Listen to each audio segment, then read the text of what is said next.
All right, let's jump right into it. Today, we're looking at the hidden architectural decisions that literally saved the internet from collapsing in on itself. If you've ever set up a router, you're actually using emergency protocols from the 1990s. To break down this whole IPv4 routing crisis, we're going to run with an analogy throughout this explainer. Imagine the internet as this massive, 2D animated city, and the IP addresses? They're the apartment buildings and units. We're going to see how moving from totally unsegmented, chaotic city zoning to highly organized network segmentation literally saved the digital world. Just look at that number. Over 4.2 billion. 4.294,967,296 to be exact. That is the absolute mathematical cap on how many IP4 addresses can ever exist.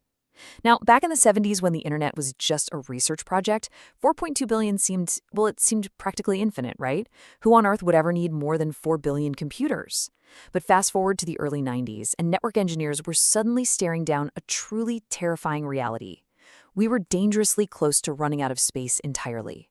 So how did we get there? Well, we have to look back at the original 1970s internet design. It set up this incredibly rigid system of Class A, Class B, and Class C networks. Thinking back to our city analogy, it's like zoning this rapidly growing digital metropolis into only 3 types of plots: massive megacomplexes, large high-rises, and tiny single-family homes. That's it.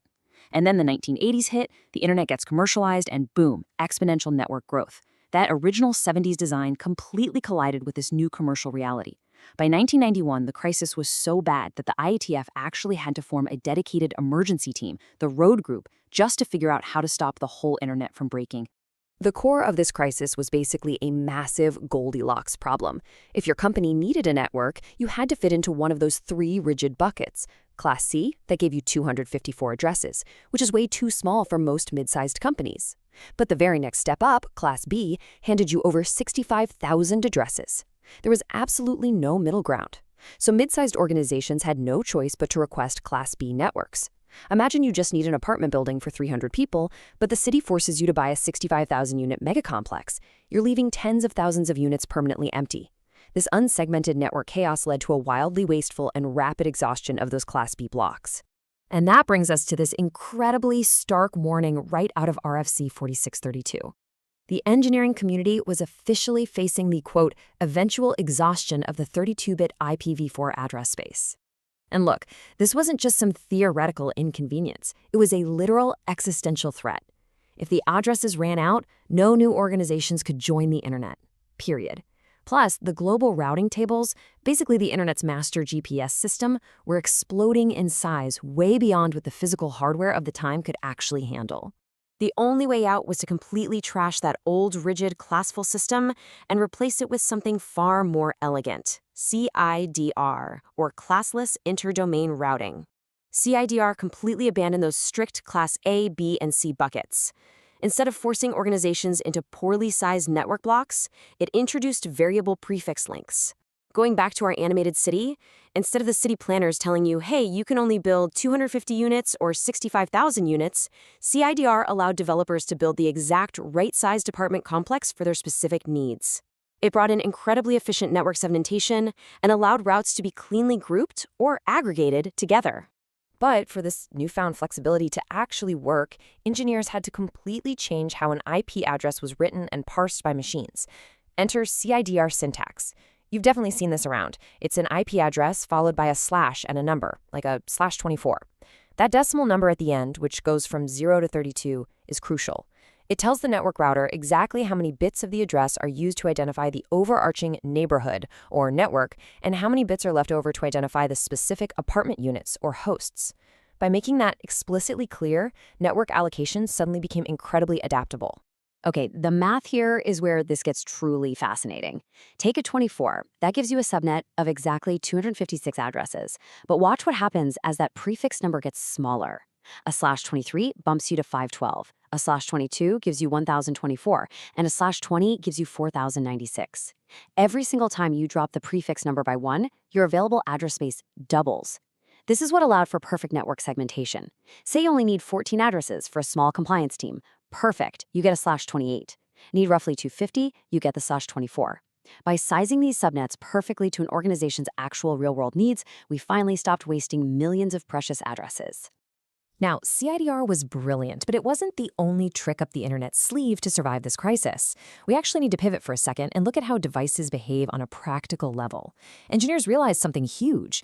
Not every single computer on Earth needs to be publicly reachable by the whole world. Think about an internal enterprise network, the cash registers at a local grocery store, the departure displays at an airport, or literally just your wireless printer sitting at home right now. Those devices only ever require communication within that specific enterprise. And that simple realization led directly to the creation of private address space, as laid out in RFC 1918. This is just a brilliantly elegant concept. It basically says, hey, you can use a specific designated set of IP addresses inside your own network. It's exactly like apartment numbers inside a building. Apartment 4B in my complex is totally ambiguous to me and my neighbors, but somebody across town in a totally different building also lives in an apartment 4B, and as long as those internal apartment numbers never try to route directly to each other across the public internet, there is absolutely no conflict. By removing the need for global uniqueness for every single connected device, engineers instantly saved millions upon millions of public addresses, which led to the creation of these specific reserved private blocks. And honestly, you probably recognize these. The Internet Assigned Numbers Authority specifically reserved the 10.network, the 172.16 network, and of course the incredibly famous 192.168 network. Literally, if you go check your phone or laptop's Wi-Fi settings right this second, you are almost certainly using one of these addresses. Millions of companies and home networks reuse these exact same private IPs internally every single day, and the whole system works flawlessly. But, and this is a massive but, for this entire private addressing scheme to function, there is a fundamental, unbreakable rule. Routing information about these private networks shall not be propagated onto the public internet. Internet service providers are strictly mandated to filter out this private routing data. If a packet carrying a private 192.168 address somehow leaks out onto the public internet backbone, core routers are instructed to just drop it immediately. The private apartment numbers have to stay inside the building. No exceptions. So this naturally brings up a pretty huge question, right? If your laptop is sitting on a private network and its IP address literally cannot be routed on the global stage, how on earth do you safely connect to the public internet to check your email or browse the web or watch this exact explainer? How exactly are we bridging the gap between our hidden private spaces and the public web? And that question perfectly illustrates the absolute necessity of network perimeter security, specifically the firewall. According to NIST's official guidelines, a firewall is a device or program that controls the flow of network traffic between networks employing differing security postures. Going back to our apartment city, the firewall is basically the high-security front desk or the doorman. It sits right at the edge of your building. It knows your specific private apartment number, but to the outside world, it acts as the sole representative for the entire building. Let's actually walk through how this architecture builds up your security and compliance posture step by step. First, your private internal host requests some data from a public website. Second, your mediating gateway, the firewall, intercepts and processes that request. It takes your private IP, temporarily swaps it out for its own single globally routable public IP, and sends the request out. Then third, when the website's data comes back, the firewall remembers exactly who asked for it and hands it back to your private internal host. Because of this clever swap, only the gateway remains visible to the external internet. Your internal devices stay completely hidden, incredibly secure, and perfectly segmented from the chaotic public web. Okay, now for perhaps the greatest irony in all of internet engineering history. If we look back at RFC 4632, CIDR and this entire concept of complex subnetting and private addressing was originally, quote, intended to be a relatively short-term response lasting approximately 3 to 5 years. Let that sink in. It was literally just a band-aid. The engineers in the early 90s genuinely thought they were just buying themselves a tiny bit of time to design a brand new, permanent internet protocol. Yet, here we are, decades later, and CIDR and private subnets still act as the fundamental load-bearing pillars of the IPv4 internet. That temporary little band-aid was so ingeniously designed, and the combination of precise network segmentation, CIDR math, private IP blocks, and firewalls was so unbelievably effective that it successfully scaled the internet from a few thousand academic computers to billions of commercial devices worldwide. Which leaves us with something really important to chew on.